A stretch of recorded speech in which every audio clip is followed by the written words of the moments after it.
Hello दोस्तों, आप सभी का अपने यूट्यूब चैनल YRS क्लास में बहुत बहुत स्वागत है। तो दोस्तों, आज की इस वीडियो में हम पढ़ेंगे कक्षा 10 विषय सामाजिक विज्ञान। सामाजिक विज्ञान में जो आपका अनुभाग 2 है नागरिक जीवन यानी नागरिक शास्त्र। इकाई 1 आपका है केंद्र एवं राज्य सरकार। इसमें आपका केंद्र सरकार यानी विधायिका, संसद और कार्यपालिका यानी राष्ट्रपति। तो प्यारे बच्चों, नागरिक जीवन में जो आपका अध्याय पहला है केंद्र सरकार। इस अध्याय पहले में पाठ 1 पहले में जितने भी बहुविकल्पी और अतिलघुत्तरी के महत्वपूर्ण प्रश्न हैं, मैं आज उन सभी प्रश्नों को आपके सामने अच्छे तरीके से बताऊंगा। तो आइए चलते हैं बगैर कुछ देर किए हुए प्रश्न नंबर 1 आपके सामने है। इसको अच्छे तरीके से पढ़ते हैं और इससे हम अच्छे तरीके से आपको बताते हैं। तो दोस्तों, प्रश्न नंबर 1 आपके सामने कह रहा है भारत की सभी सेनाओं का सेनापति होता है। यानी भारत की जो 3 सेनाएं हैं, जल सेना, वायुसेना, थल सेना, यानी भारत की जो तीनों सेनाएं हैं उन तीनों सेनाओं का सेनापति कौन होता है। ऑप्शन पहला है ब्रिगेडियर, दूसरा है लोकसभा अध्यक्ष, तीसरा है राष्ट्रपति, चौथा है प्रधानमंत्री। तो प्यारे बच्चों, भारत की सभी सेनाओं का यानी तीनों सेनाओं का सेनापति कौन होता है। इन चारों ऑप्शन में ऑप्शन नंबर आपका तीसरा राष्ट्रपति, यानी भारत की जल सेना, वायुसेना, थल सेना, यानी भारत की जो तीनों सेनाएं हैं तीनों सेनाओं का सेनापति कौन होता है, राष्ट्रपति होता है, जो कि ऑप्शन नंबर आपका तीसरा सही है। प्रश्न नंबर 2 आपके सामने कह रहा है लोकसभा का कार्यकाल होता है।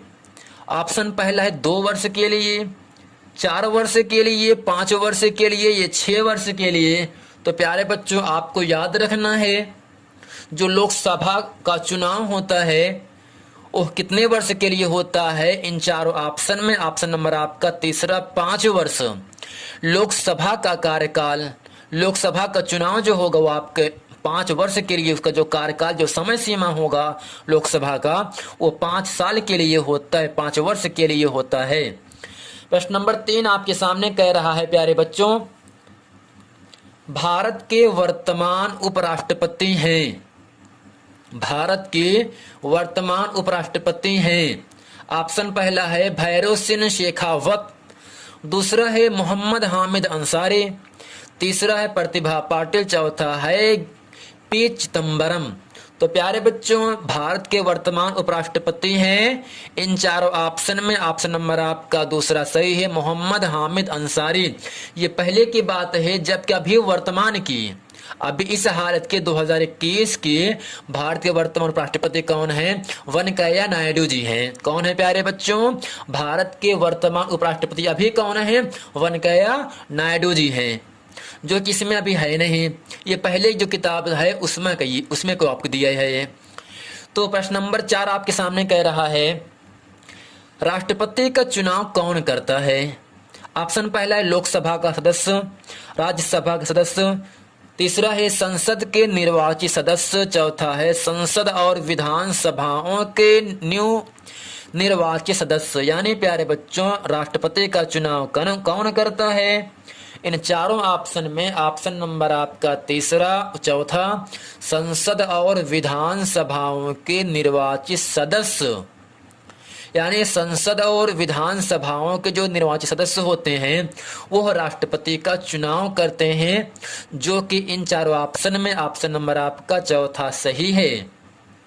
राष्ट्रपति का चुनाव कौन करते हैं प्यारे बच्चों, संसद और विधान सभाओं के निर्वाचित सदस्य। तो ये था प्यारे बच्चों केंद्र सरकार का जो आपका बहुविकल्पी के महत्वपूर्ण प्रश्न थे 1 से लेकर 4 तक मैंने आपको अच्छे तरीके से बता दिया। चलते हैं अतिलघुत्तरी प्रश्न आपके सामने हम अच्छे तरीके से बताते हैं। प्रश्न नंबर 1 आपके सामने कह रहा है संसद के 3 अंग कौन कौन से हैं। संसद के दोनों सदनों के नाम लिखिए। यानी प्यारे बच्चों, संसद के 3 अंग कौन कौन से होते हैं और संसद के दोनों सदनों का नाम बताना है। तो चलते हैं, इसका उत्तर आपके सामने है संसद के 3 अंग। हेडिंग करेंगे काली पेन से, इसमें लिखेंगे संसद के 3 अंग कौन कौन से हैं प्यारे बच्चों। आपको याद रखना है व्यवस्थापिका, दूसरा कार्यपालिका, तीसरा आपका है न्यायपालिका। यानी संसद के 3 अंग होते हैं व्यवस्थापिका, कार्यपालिका, न्यायपालिका। दूसरा है संसद के दोनों सदनों के नाम लिखिए। लोकसभा तथा राज्यसभा, यानी संसद के दो सदन होते हैं, लोकसभा और राज्यसभा। लोकसभा को निम्न सदन कहा जाता है, जबकि राज्यसभा को उच्च सदन कहा जाता है। प्रश्न नंबर 2 आपके सामने है, राज्यसभा में वर्तमान समय में कितने सदस्य हैं? तो इसके उत्तर में लिखेंगे राज्यसभा में वर्तमान समय में 245 सदस्य हैं। प्रश्न नंबर 3 आपके सामने कह रहा है, राज्यसभा के सदस्य कितने समय के लिए चुने जाते हैं? यानी जो राज्यसभा का सदस्य होता है वह कितने समय के लिए चुना जाता है? तो इसके उत्तर में लिखेंगे राज्यसभा के सदस्य 6 वर्ष के लिए चुने जाते हैं, जबकि लोकसभा का कार्यकाल 5 वर्ष के लिए होता है। राज्यसभा के सदस्य कितने समय के चुनते हैं प्यारे बच्चों? 6 वर्ष के लिए चुने जाते हैं। प्रश्न नंबर 4 है, राज्यसभा का पदेन सभापति कौन होता है? राज्यसभा का पदेन सभापति कौन होता है? इसके उत्तर में लिखेंगे राज्यसभा का पदेन सभापति उपराष्ट्रपति होता है, जो कि अभी वर्तमान में उपराष्ट्रपति कौन है? वेंकैया नायडू जी हैं।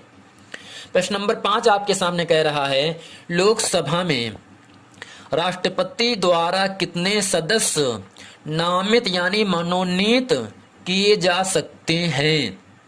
तो इसके उत्तर में लिखेंगे राष्ट्रपति एंग्लो, क्या लिखेंगे प्यारे बच्चों?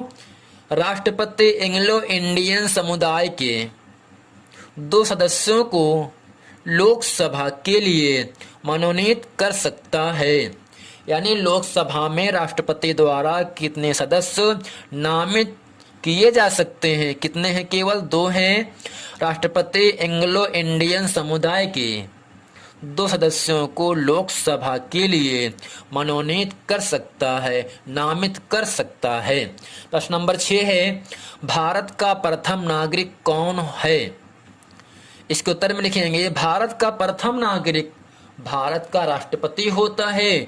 आपसे कोई पूछ सकता है, बताओ बच्चों भारत का प्रथम नागरिक कौन है?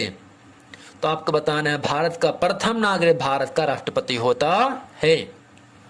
प्रश्न नंबर 7 है, भारत में अध्यादेश जारी करने का अधिकार किसको है?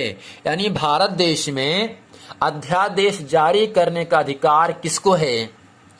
तो इसके उत्तर में लिखेंगे भारत में अध्यादेश जारी करने का अधिकार राष्ट्रपति को है। यानी प्यारे बच्चों भारत में जो अध्यादेश लागू होता है वह कौन लागू करता है? राष्ट्रपति लागू करता है। प्रश्न नंबर 8 आपके सामने है, भारत के प्रथम राष्ट्रपति और उपराष्ट्रपति का नाम बताइए, या भारत के प्रथम राष्ट्रपति कौन थे? तो इसके उत्तर में लिखेंगे भारत के प्रथम राष्ट्रपति डॉक्टर राजेंद्र प्रसाद तथा उपराष्ट्रपति डॉक्टर सर्वपल्ली राधाकृष्णन थे। तो प्यारे बच्चों उम्मीद करते हैं कक्षा 10 विषय इतिहास का जो आपका खंड ख है, अनुभाग 2 है नागरिक शास्त्र, इसमें जो आपका पहला पाठ है केंद्र सरकार, इसमें जितने भी बहुविकल्पी और अतिलघुत्तरी के महत्वपूर्ण प्रश्न थे, मैं आज उन सभी प्रश्नों को आपके सामने अच्छे तरीके से बता दिया। तो प्यारे बच्चों उम्मीद करते हैं ये पूरा वीडियो आपको बहुत अच्छे तरीके से समझ में आ गया होगा। यदि ये वीडियो आपको समझ में तो वीडियो को लाइक करें और हमारे चैनल YRS क्लास को सब्सक्राइब जरूर करें। मिलते हैं अगले वीडियो में, तब तक के लिए थैंक यू।